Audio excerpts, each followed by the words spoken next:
Good morning to all of you. Welcome in Lakshya online video classes. इससे पिछली class में हम लोग analysis of parallel RL network, parallel RC network and parallel RLC network discuss कर चुके हैं और उस पर हम लोग न्यूमेरिकल सॉल्व करते हैं। तो न्यूमेरिकल सॉल्व करने के लिए आपका कोई कंसेप्ट की जरूरत नहीं है। हमारा पैरेलल आरएल, पैरेलल आरसी, ये सारे का जो फॉर्मूला हमने आपको ड्राइव किया था, यदि वो रिमेंबर नहीं भी हो तो डजेंट मैटर, आप क्वेश्चन इजी वे में सॉल्व कर सकते हो। तो कहा जाता है कि पैरेलल जब नेटवर्क होता है तो पैरेलल नेटवर्क को सॉल्व करने के लिए हम लोग एडमिटेंस मेथड अप्लाई करते हैं। हम नहीं जानते हैं एडमिटेंस मेथड क्या है, हम एक जनरल आपको फॉर्मूला बता रहे हैं, जनरल रूल बता रहे हैं, जिसके हेल्प से आप पैरेलल नेटवर्क को आप इजी वे में सॉल्व कर सकते हो। ठीक है, वो कंसेप्ट हमारा क्या है, जैसे आपका पैरेलल डीसी के केस में आपका सॉल्व कर रहे थे, सेम कंसेप्ट आपका यहाँ पर रिमेंबर रखना। ओनली एसी में यही डिफरेंस है और डीसी में कि डीसी के केस में जो सम हम लोग करते हैं तो वहां पर क्या होता है, हमारा अलजेब्रिक सम होता है, लेकिन एसी में हमारा अलजेब्रिक सम नहीं होता है, यहाँ पर फेजर सम होता है। तो फेजर सम करने के लिए आपको बार बार रेक्टेंगुलर से पोलर, पोलर से रेक्टेंगुलर कन्वर्सन करने की जरूरत पड़ेगी। ठीक है, तो एडमिटेंस मेथड हमको नहीं पता है, हम उस मेथड से आपको प्रॉब्लम भी बनाने के लिए नहीं बताएंगे, हम जनरल मेथड आपको अप्लाई कर रहे हैं। ठीक है, जैसे आप डीसी को सॉल्व किए थे सेम प्रोसेस है, आप इसमें भी अप्लाई करो। क्वेश्चन देखो क्या है, एक क्वेश्चन ध्यान से समझना, सारा क्वेश्चन इसी बेस पर हमारा है। पहला काम क्या है आपको कि जैसे प्रॉब्लम मिले तो क्रॉसपॉन्डिंग आप टाइम डोमेन रिप्रेजेंटेशन भी उसका ड्रॉ कर लेना और उसके क्रॉसपॉन्डिंग फ्रीक्वेंसी डोमेन रिप्रेजेंटेशन भी ड्रॉ कर लेना नेटवर्क का। तो क्वेश्चन क्या है हमारा, a coil having a resistance of 50 ohm and an inductance of 0.02 Henry is connected in parallel with a capacitor of 25 microfarad across a single phase 200 volt 50 Hz supply as shown in figure। मान लो as shown in figure नहीं देता तो कहने का मतलब क्या है, हमारा एक हमारा रजिस्टर है जिसका रेजिस्टेंस का वैल्यू 50 ओम है, इसके सीरीज में एक हमारा इंडक्टर है जिसका इंडक्टेंस का वैल्यू कितना 0.02 हेनरी, और इसके साथ एक क्या है हमारा पैरेलल में कैपेसिटर लगा हुआ है जिसका वैल्यू 25 माइक्रोफैराड है और उसको एक सिंगल फेज एसी सप्लाई से इसको कनेक्ट किया गया है। ये हमारा क्वेश्चन के अनुसार ये डायग्राम हमारा, ये जो डायग्राम हमारा है टाइम डोमेन रिप्रेजेंटेशन में, इसके क्रॉसपॉन्डिंग और फ्रीक्वेंसी डोमेन रिप्रेजेंटेशन में डायग्राम बना लेना। जब फ्रीक्वेंसी डोमेन रिप्रेजेंटेशन में डायग्राम बनाओगे तो आपका करंट और वोल्टेज को जो शो करना वो आरएमएस करंट और आरएमएस वोल्टेज से, और हर एक जो एलिमेंट का जो हम लोग लिखेंगे वो कॉम्प्लेक्स में वैल्यू लिखेंगे हमारा। तो इंडिविजुअल का आपको बताया था कि आर का आर ही होता है, एल का कॉम्प्लेक्स में वैल्यू जे एक्सएल होता है और सी का जो हमारा कॉम्प्लेक्स में वैल्यू माइनस जे एक्ससी। हम उसके बेसिस पर ये हम लोग फ्रीक्वेंसी डोमेन रिप्रेजेंटेशन बना लिए। ये वोल्टेज आरएमएस वोल्टेज को कैपिटल भी, इससे करंट जो हुआ आरएमएस करंट को आपको कैपिटल आई। अब क्या है, calculate the total current drawn, मतलब इस नेटवर्क से टोटल करंट कितना ड्रॉन होगा वो, मतलब ये कैपिटल आई। जब भी एसी होगा तो करंट हमारा कौन सा, आरएमएस करंट, और करंट जब भी मांगे तो हम उसका मैग्नीट्यूड को दिखाएंगे। आप एंगल भी दिखा रहे हो तो डजंट मैटर, आप रहने दो, लेकिन हमेशा मैग्नीट्यूड के रूप में ही लाना हमारा। जब आंसर लिखोगे तो करंट का सिर्फ मैग्नीट्यूड दे देना। करंट कितना होगा हमारा, यानी आई पूछ रहा है। उसके बाद पूछा टोटल जो power consume by the network, total power हमारा कितना नेटवर्क कंज्यूम करेगा, ये पूरा नेटवर्क हमारा। तो पूरा नेटवर्क में पावर कंज्यूम क्या होगा, इस पूरे नेटवर्क का जो रेजिस्टेंस का वैल्यू होगा वही हमारा, क्या यही रेजिस्टेंस हमारा इस पूरे नेटवर्क का रेजिस्टेंस होगा? ये तो बाबू इसका है हमारा, इस पूरे का तो नहीं है हमारा। तो हम सबसे पहले इस पूरे नेटवर्क का कितना रेजिस्टेंस होगा वो कैलकुलेट कर ले। ठीक है, और पूछ रहा power factor of the network, इस पूरे पावर फैक्टर का नेटवर्क क्या होगा हमारा ये। ठीक है, तो अब क्या है, नेटवर्क हमारा पैरेलल में है। थोड़ा देखो, जब भी पैरेलल में होगा तो हम सबसे पहले इंडिविजुअल जो ब्रांच है उसका हम इंपीडेंस निकाल लें। तो इस इंडिविजुअल का हम इंपीडेंस बोल रहे हैं, इसको Z1 से डिनोट कर रहे हैं और इसको हम Z2 से डिनोट कर रहे हैं। तो सबसे पहले यहां पर सॉल्यूशन में हम एक्सेल का वैल्यू निकाल लें। गिवन दैट क्या है हमारा वो भी लिख लो, गिवन दैट आर का वैल्यू कितना 50 ओम L का वैल्यू 0.02 हेनरी और C का वैल्यू कितना 25 माइक्रोफराड, यानी 25 इंटू 10⁻⁻6 फराड। फ्रीक्वेंसी का वैल्यू 50 हर्ट्ज हमारा, और वोल्टेज जो है वो कितना दिया हुआ है, आरएमएस वोल्टेज दिया हुआ है आपको 200 वोल्ट बताए थे कि जब भी कोई न्यूमरल वैल्यू में हो हमारा तो वोल्टेज हमेशा आरएमएस होगा हमारा। अब यहाँ से सबसे पहले हम एक्सेल का वैल्यू निकालें। Now inductive reactance XL equal to omega L, omega का value 2 pi F into L हमारा, 2 इंटू 3.14 इंटू 50 इंटू एल 0.02। तो यहाँ से एक्सेल का वैल्यू आपको मिल जाएगा।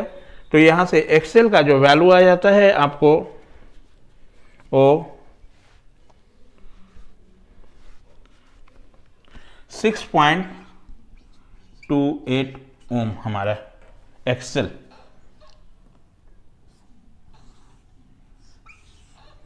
एक्सी 1/ω/C जानते हो कैपेसिटिव रिएक्टेंस 1/2 पाई एफ इंटू सी।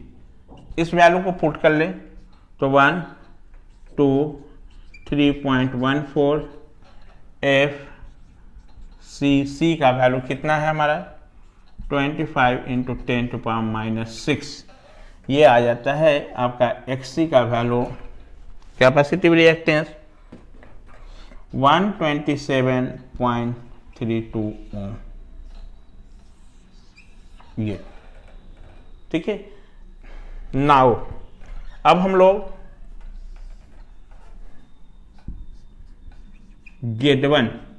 Z1 हम क्या कर रहे हैं, इसके इम्पीडेंस को डिनोट कर रहे हैं। यहाँ मार्क कर लेते हैं, आपको समझने में इजी होगा। इस पोर्शन का हम इम्पीडेंस को हम Z1 से डिनोट कर रहे हैं। इस ब्रांच का इम्पीडेंस को हम नाम दे दिए Z1 से, और इस ब्रांच का जो इम्पीडेंस है इसको हम लोग नाम दे रहे हैं Z2 से। ये Z2 है, ये Z1 है। तो यहां पर Z1 का वैल्यू क्या होगा हमारा, ये क्या हुआ RL का कॉम्बिनेशन है सीरीज का, तो सीरीज का टोटल इंपीडेंस का वैल्यू जो होगा वो कितना होगा R प्लस JXL, इतना हमारा। तो Z1 का वैल्यू, R का वैल्यू क्वेश्चन में दिया हुआ 50 प्लस JXL, J और XL का वैल्यू कितना 6.28 हमारा। ये हमारा किसका वैल्यू हो गया Z1 का, और इसके क्रॉसपोंडिंग इसको आप पोलर में भी कन्वर्ट कर लो। कब किसका जरूरत पड़ेगा हमको पता नहीं है, तो साइड में इसका पोलर वैल्यू भी निकाल लेना। तो इसका पोलर वैल्यू आ जाता है 50.39 और एंगल 7.16। कैसे पोलर में होगा कन्वर्ट बताए हैं।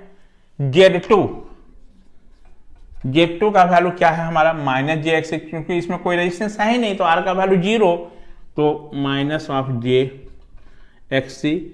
इसका वैल्यू कितना हो जाएगा हमारा माइनस J, और XC का वैल्यू 127.32। हमेशा याद रखना, जब हम इम्पीडेंस में सिर्फ हमारा इमेजिनरी पार्ट होगा, रियल पार्ट नहीं है, तो इसका पोलर वैल्यू क्या हो जाएगा आपको 127.32 और एंगल माइनस 90 डिग्री, यानी इस फॉर्म में आएगा। तो ये वैल्यू आपका क्या हुआ, ये हमारा, और एंगल जो डिसाइड करेंगे इससे, यदि J हमारा होगा सिर्फ तो J का वैल्यू 90 डिग्री, और ये माइनस साइन है इसलिए माइनस 90 डिग्री। यदि यहाँ पर प्लस J इतना रहता तो क्या हो जाता 127.32 एंगल 90 डिग्री। आप कैलकुलेटर से भी निकाल कर देखना, यही आएगा। रियल का वैल्यू 0 पुट कर देना। Z1 Z2 मिल गया हमारा। क्वेश्चन में क्या कह रहा, total current drawn by the network. Total current यहां से, तो ये टोटल करंट कितना होगा, तो टोटल करंट निकालने के लिए हम इस सर्किट का टोटल इंपीडेंस निकाल लें। टोटल इंपीडेंस पता हो जाएगा तो इसका पूरा ये जो इक्विवेलेंट आपका होगा, तो टोटल इंपीडेंस क्या होगा हमारा। यदि इसको हम इक्विवेलेंट बना लें तो टोटल इंपीडेंस मान लो ये हम इसको जेड से डिनोट किए, टोटल इम्पीडेंस को जेड। तो इसके बीच में वोल्टेज जो होगा हमारा वो कितना, आपको जो दिया हुआ वोल्टेज का वैल्यू कितना 200 वोल्ट, यही अप्लाई हो जाएगा हमारा 200 वोल्ट। यदि टोटल इम्पीडेंस पता चल जाए, टोटल वोल्टेज पता चल जाए, तो टोटल करंट कितना ड्रॉन होगा वो नहीं पता चल जाएगा। तो हमारा काम क्या है, यहां से हम टोटल इम्पीडेंस निकाल लें। तो टोटल इम्पीडेंस कितना हो जाएगा बाबू, देखो टोटल इम्पीडेंस जेड। अब क्या है, ये दोनों पैरेलल में है हमारा, तो दो जब इम्पीडेंस पैरेलल में होगा तो उसका फॉर्मूला क्या होगा, Z1 into Z2 divided by Z1 plus Z2, ये हमारा। और वही दो एडमिटेंस यदि पैरेलल में होता तो टोटल एडमिटेंस का जो वैल्यू हो जाता वो Y1 प्लस Y2 होता है हमारा। समझ में बात आई, मतलब जस्ट हमारा जो है एडमिटेंस जो होगा इम्पीडेंस का रूल जो होता है उसका अपोजिट होता है। जैसे यहां पर पैरेलल में है तो ये देख लो क्या Z1 into Z2 divided by Z1 plus Z2 हो रहा है। जब एडमिटेंस पैरेलल में होता तो सीरीज जैसा काम करता है ये। अब यहां से हम Z1 पता है, Z2 पता है, और Z1 प्लस Z2 मिल जाएगा हमारा। इसको सॉल्व करेंगे तो टोटल इंपीडेंस पता चल जाएगा हमारा। जब हम बताए थे कि दो को प्रोडक्ट करना होगा जब एसी में, तो प्रोडक्ट हमेशा क्या होगा, पोलर से पोलर होगा या रेक्टेंगुलर से रेक्टेंगुलर प्रोडक्ट होगा हमारा। जब भी प्रोडक्ट होगा तो क्या होगा हमारा, आइदर पोलर से पोलर होगा और नहीं तो हमारा क्या होगा, रेक्टेंगुलर से रेक्टेंगुलर प्रोडक्ट होगा। एडिशन जब भी होगा तो रेक्टेंगुलर से रेक्टेंगुलर होगा। तो Z1 Z2 सारा हम रेक्टेंगुलर पोलर में करके रखे हुए हैं। इसकी वैल्यू को पुट करेंगे तो हमको क्या मिल जाएगा, यहाँ से टोटल इंपीडेंस का वैल्यू मिलेगा। देखते हैं कितना आता है, पहले आप इतना नोट डाउन करें। Now we have to substitute the value of Z1 Z2। तो टोटल इंपीडेंस यहाँ Z क्या होगा हमारा। इसके बाद हम लोग यहाँ आ रहे हैं इस स्टेप को, तो प्रोडक्ट किया हुआ तो इसलिए पोलर वैल्यू में रख लो।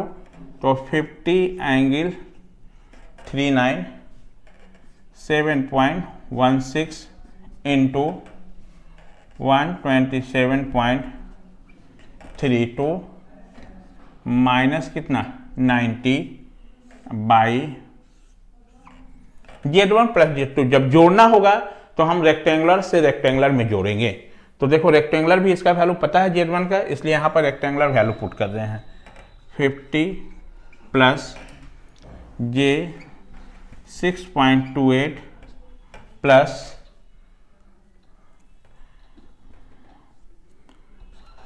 Z1 Z2 का वैल्यू कितना है, माइनस J 127.32। ये जब प्रोडक्ट करोगे तो दिस इंटू दिस हो जाएगा और एंगल प्रोडक्ट में ऐड हो जाएगा हमारा। तो 50.39 इंटू 7.16 इसको करते हैं तो इसका जो वैल्यू आ जाता है हमारा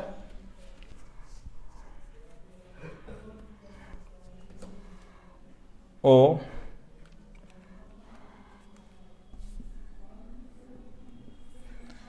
चलो ये तो कैलकुलेशन करना पड़ेगा बाबू, कैलकुलेटर लाते हैं।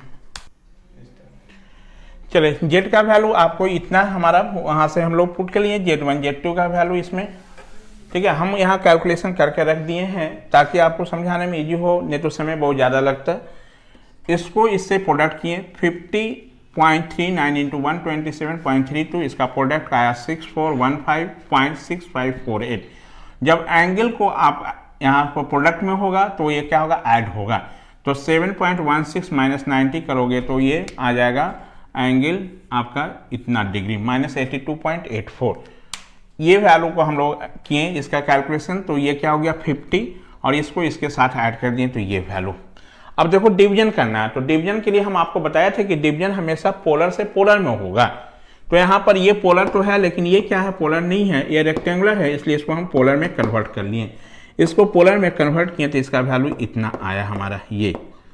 अब इसको क्या है, जब पोलर में कन्वर्ट किए तो इस नंबर को नंबर से डिवाइड करना, और एंगल को जब हम लोग करेंगे ऑपरेट तो इस एंगल को डिनोमिनेटर को जब नॉमिनेटर में लोगे तो साइन चेंज होता है हमारा एंगल। यदि प्लस रहेगा तो ऊपर जाके माइनस होगा, माइनस रहेगा तो प्लस होगा। ये आप मैथमेटिकल ऑपरेशन आप जानते होंगे। तो 82.84 माइनस 82.84 और प्लस 67.56 इसका वैल्यू होगा एंगल कितना आपका -15.28। ठीक है, जेड का वैल्यू इतना आ गया हमारा, इतना क्या ओम आ गया हमारा। इसका हम कॉम्प्लेक्स में भी वैल्यू निकाल लिए, कॉम्प्लेक्स में हम निकाल के रखे हुए हैं, बताएंगे क्यों हम निकाले हैं। यदि इस क्वेश्चन में ये जो वो दिया रहता तो आपको इजी वे में होता। मान लो कहता कि इस नेटवर्क का पूरा हमारा आप कंडक्टेंस का वैल्यू निकालो और ससेप्टेंस का वैल्यू, तो इस नेटवर्क का पूरा इंपीडेंस का वैल्यू पता चल गया है। और इंपीडेंस जो होता है वो combination of resistance and reactance, जबकि admittance is the combination of conductance and susceptance. यदि इस पूरे नेटवर्क का आपको कंडक्टेंस निकालने के लिए पूछता है तो इस रेजिस्टेंस का उल्टा कर देते, तो यानी जी का वैल्यू हो जाता 1/47.24। और ससेप्टेंस का वैल्यू यदि निकालना होता तो आपका क्या हो जाता, इस ससेप्टेंस का जो वैल्यू हो जाता वो हमारा 1/12 हो जाता हमारा। यही रिएक्टेंस है, एडमिटेंस में यही क्या होगा हमारा ससेप्टेंस हो जाता हमारा। इसलिए हम लोग, लेकिन क्वेश्चन में आपसे नहीं मांगा है। ठीक है, अब हमको करंट का वैल्यू, टोटल हमको इंपीडेंस पता चल गया, टोटल वोल्टेज पता है, तो करंट का वैल्यू I = कितना V/Z, इसमें हम लोग पुट कर लिए। ये इसको सिंप्लीफाई किए तो ये क्या 200 को 48.98 से डिवाइड करोगे तो 4.08, और ये एंगल क्या होगा -15.28।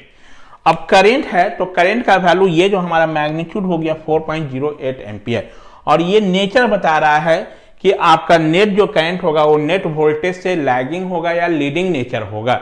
तो हमने बताया था यदि करंट के साथ एंगल निगेटिव होगा तो क्या होगा, लैगिंग नेचर का होगा, यानी पावर फैक्टर जो होगा वहां क्या होगा, लैगिंग होगा। तो इस केस में करंट का मैग्नीट्यूड कितना, I का वैल्यू 4.08 एम्पियर, या आप आंसर इसको भी लिख सकते हो, ऐसा कुछ नहीं है, ये भी आंसर है आपको, लेकिन मैग्नीट्यूड के टर्म में ये हो गया हमारा। और एंगल कितना होगा, फाई का वैल्यू 15.28, तब पावर फैक्टर पता चल जाएगा आपको। चलिए चलो, ये एंगल ऊपर जाएगा तो ये प्लस साइन होगा 15.28, और करंट के साथ एंगल हमारा पॉजिटिव हो गया तो इसका मतलब होगा ये लीडिंग नेचर का होगा। मिस्टेक से वहां पर क्या, ये एंगल क्योंकि पॉजिटिव है तो कौन सा होगा हमारा, लीडिंग नेचर का। तो फेज एंगल कितना हो गया, फेज एंगल, उसके बाद आप लोग यहां से कंटिन्यू करेंगे तो फेज एंगल फाई का वैल्यू कितना हमारा 15.28, इसलिए पावर फैक्टर हमारा जो हो जाएगा वो कितना, cos phi equal to cos 15.28। cos 15.28 का वैल्यू आ जाता है आपको 0.965 लीडिंग, है ना। और इंपीडेंस के साथ यदि एंगल हमारा पॉजिटिव आता है हमारा, तो वहां पर क्या होता है हमारा, यदि इंपीडेंस के साथ एंगल पॉजिटिव होता है तो हमारा क्या होता है, लैगिंग होता है। यदि इंपीडेंस के साथ एंगल हमारा निगेटिव होता है तो क्या होता है हमारा, लीडिंग होता है। पावर फैक्टर निकल गया हमारा। उसके बाद आपसे क्या बोला, total power consume by the network, तो total power consumed by the network, P VI cos phi या I/R से भी निकाल सकते हो। टोटल वोल्टेज 200, कितना है हमारा वोल्टेज 200, करंट का मैग्नीट्यूड कितना 4.08, पावर फैक्टर का वैल्यू कितना 0.965। ये यहाँ से P का वैल्यू हम लोग निकाल लें तो इसका वैल्यू आ जाता है 787.4 वाट। ये आंसर आप इससे भी निकाल सकते हो। सेकेंड मेथड ऐसे भी, total power consume P equal to कितना I/R, I का वैल्यू कितना 4.08 का स्क्वायर, और टोटल रेजिस्टेंस हमारा कितना हो गया, टोटल रेजिस्टेंस का वैल्यू 47.24। ये आप इससे भी करके देखना, ये वैल्यू इतना ही आएगा 744 इतना वाट। आप जिससे चाहो उससे निकाल लो। ये तो यहाँ पर आपको कोई एडमिटेंस मेथड का नहीं दरकार है, आप ऐसे ही क्वेश्चन बनाओ, कोई जरूरी नहीं है एक नया मेथड जानने का। ये तो आप जान रहे हो, इससे फैमिलियर भी हो, इसलिए सारे प्रॉब्लम हम इसी मेथड से बनाएंगे। और मान लो इसी क्वेश्चन में आपका कहता है कि इस नेटवर्क का टोटल हमारा कंडक्टेंस का वैल्यू निकालो और टोटल ससेप्टेंस का वैल्यू निकालो, तो टोटल जो है इंपीडेंस का वैल्यू पता है, तो इंपीडेंस में दो पार्ट होगा, एक रेजिस्टेंस होगा, एक क्या होगा हमारा रिएक्टेंस। ये रेजिस्टेंस का वैल्यू हुआ, ये क्या हुआ रिएक्टेंस का वैल्यू। रेजिस्टेंस का उल्टा कर दोगे तो क्या होगा हमारा कंडक्टेंस, यानी टोटल जो है सर्किट का कंडक्टेंस का वैल्यू यदि पूछता है मान लो यहाँ पर, तो इस जी का वैल्यू क्या लिखते हो 1 / कितना हो जाता है 47.24। और ससेप्टेंस का वैल्यू यदि पूछता है तो एस का जो वैल्यू हो जाता है वो आपका कितना ससेप्टेंस मतलब बी का वैल्यू 1 / कितना रिएक्टेंस 12.9 ये हमारा। लेकिन आपसे पूछा नहीं है, आप इसका महो इसका भी महो जो भी वैल्यू आता है ये रफ में हम आपको बता दिए। यदि ये रहेगा तो ऐसे आपको नहीं मांगा है, आपका सॉल्यूशन ये है। यदि क्वेश्चन में कहता है कि इस नेटवर्क का कंडक्टेंस और ससेप्टेंस का वैल्यू निकालो तो ऐसे निकाल लेते हैं। Is it clear? चलो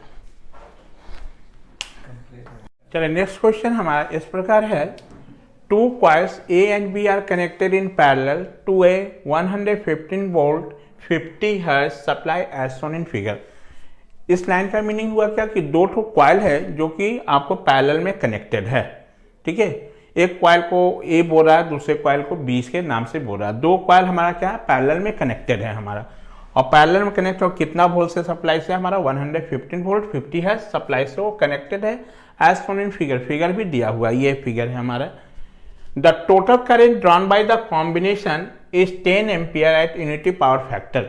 टोटल करंट कितना ड्रॉन कर रहा है आपका, उस करंट का भी वैल्यू दे दिया है, मतलब कितना आपका 10 ampere eight unity power factor. Power factor का वैल्यू कितना है आपका cos फाई का वैल्यू 1, यानी फाई का मतलब 0 डिग्री हमारा, ठीक है।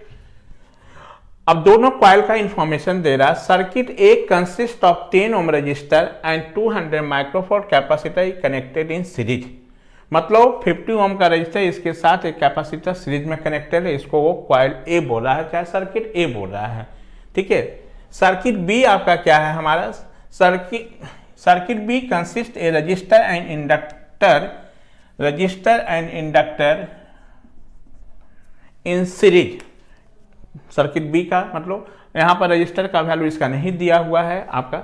Determine current, power factor, impedance, reactance of circuit B. मतलब इस सर्किट बी का आपको क्या क्या निकालना है, कितना करंट फ्लो होगा, कितना पावर फैक्टर का वैल्यू होगा, कितना इसका इम्पीडेंस का वैल्यू होगा इस सर्किट बी का, कितना उस का आपका रिएक्टेंस वैल्यू होगा आपका, ये सारे मतलब सर्किट बी का सब चीज हमको कैलकुलेट करना है।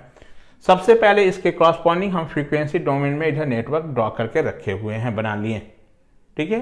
कैसे बनेगा ये तो पता है आपको।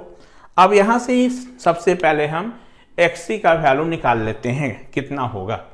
तो यहां पर गिवन दैट ZA का रेजिस्टेंस तो हमको दे दिया है RA, R का वैल्यू इतना।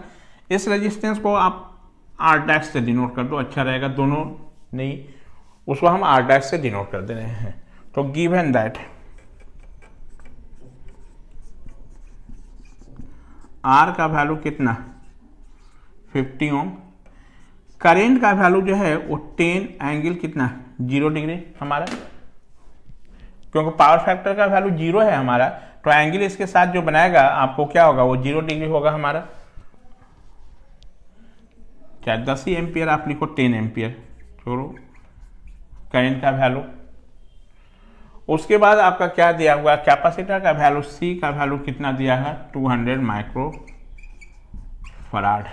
ये वोल्टेज का वैल्यू, नेट वोल्टेज का वैल्यू दे दिया है 115 वोल्ट। फ्रीक्वेंसी का वैल्यू कितना 50 हर्ट्ज। तो यहाँ से हमारा XC का वैल्यू मिल जाएगा 1/ωc 1/2πf × C। ये वैल्यू कितना 1/2 × 3.14 × 50 × C 200 × 10⁻⁶। इसकी वैल्यू को सॉल्व करते हैं तो ये XC का वैल्यू आ जाता है हमारा 15.923 ओम, इतना हमारा XC का वैल्यू, ठीक है। तो ये सर्किट ए का टोटल इंपीडेंस का वैल्यू कितना हो जाएगा? नाउ जेड ए हम मान लिए कि इस सर्किट का टोटल इंपीडेंस है, तो इसका वैल्यू कितना? R minus J X. आर का वैल्यू कितना? 50 माइनस जे 15.923। ये हमारा इसके क्रॉसपॉन्डिंग इसका पोलर वैल्यू भी आप निकाल के रख लो, काम देगा। ये 18.8 और एंगल -57.86 डिग्री जेड ए का वैल्यू। ठीक है, जेड बी का वैल्यू कितना होगा बाबू? देखिए तो सर्किट बी का टोटल इंपीडेंस आप आर डैश प्लस कितना जे एक्सएल हमारा। अब देखो जब इसका इंपीडेंस पता है तो यही ना वोल्टेज हमारा इसमें भी अपियर होगा। वोल्टेज पता है, इंपीडेंस पता है, तो इसका करंट का वैल्यू पता चल जाएगा। तो नाउ यहां से इधर सॉल्व कर रहे हैं। नाउ आइए सर्किट ए में करंट कितना जाएगा हमारा? तो वो क्या होगा? V बाई कितना? जेड है हमारा। V का वैल्यू कितना? 115।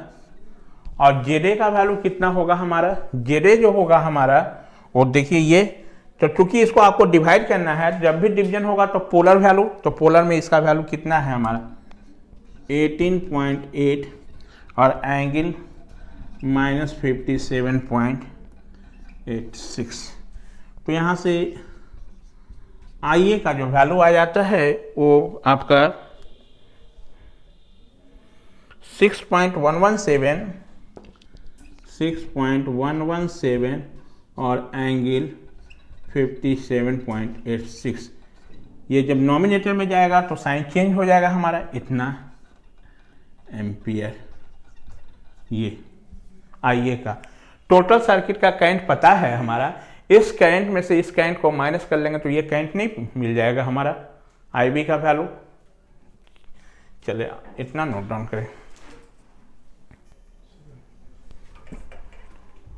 इसलिए IB का जो वैल्यू होगा वो कितना? I माइनस कितना हमारा IA। I का वैल्यू कितना था? 10 और माइनस कितना?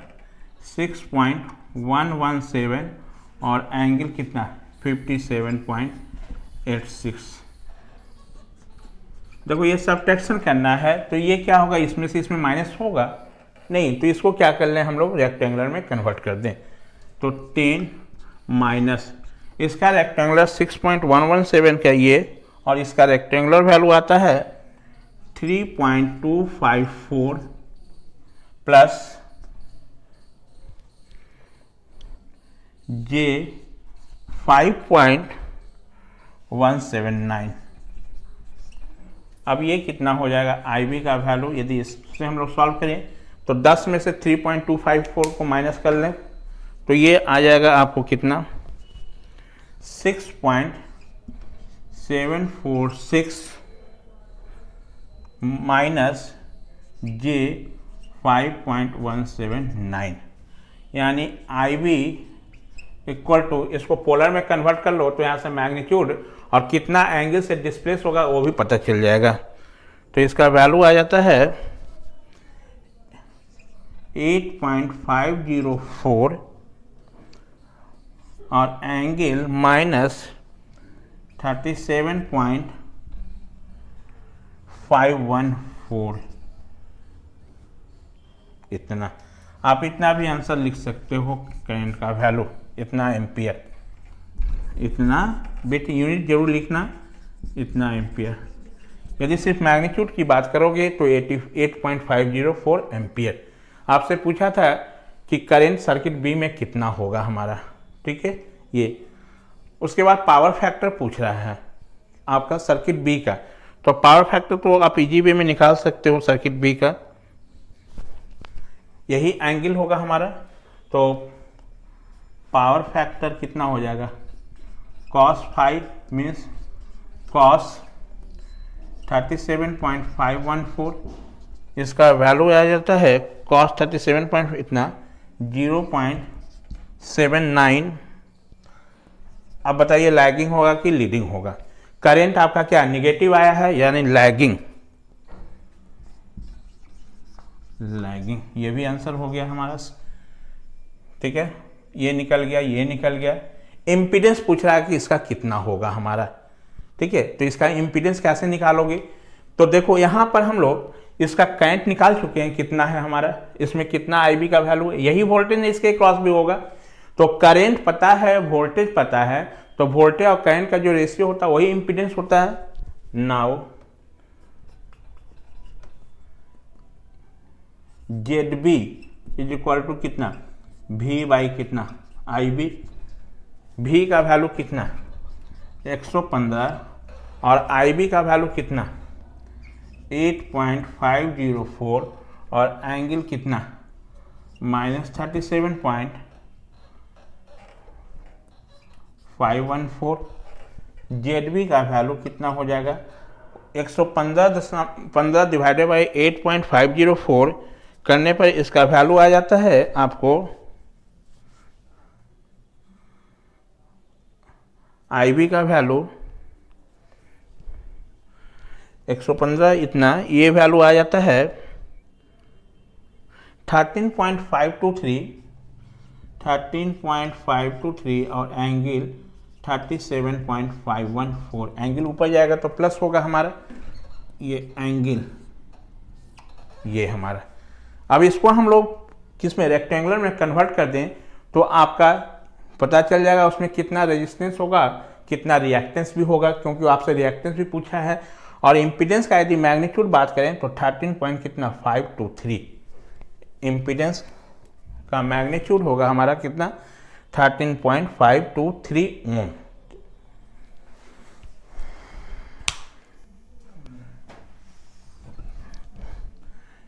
ZB इम्पीडेंस का मैग्नीट्यूड जो हो जाएगा वो कितना 13.523 ओम। इम्पीडेंस का मैग्नीट्यूड पता चल गया हमारा। और ZB का वैल्यू यदि इसको हम लोग रेक्टेंगुलर में चेंज कर लें तो रेक्टेंगुलर में इसका वैल्यू आ जाता है 10.726 प्लस J 8.25 8.235 इतना हमारा। तो आपका रिएक्टेंस ऑफ कॉइल बी कितना हो गया, reactance of coil B impedance is the combination of resistance and reactance, तो यही पोर्शन रिएक्टेंस होगा हमारा। तो रिएक्टेंस ऑफ कॉइल बी जो होगा हमारा वो कितना, दैट मीन्स वहाँ इंडक्टर था तो यही एक्सएल का वैल्यू कितना 8.235 ओम। ये यदि आपसे पूछता कि इसका इंडक्टेंस का वैल्यू निकालो तो ये एक्सएल का वैल्यू क्या हो जाता है ओमेगा एल, ओमेगा का वैल्यू 2πfl। ठीक है, इतना का 2πfl का वैल्यू इसके बराबर होता है, तो यहाँ से एल निकल जाता है। आपसे नहीं पूछा है इंडक्टेंस, रिएक्टेंस पूछा है।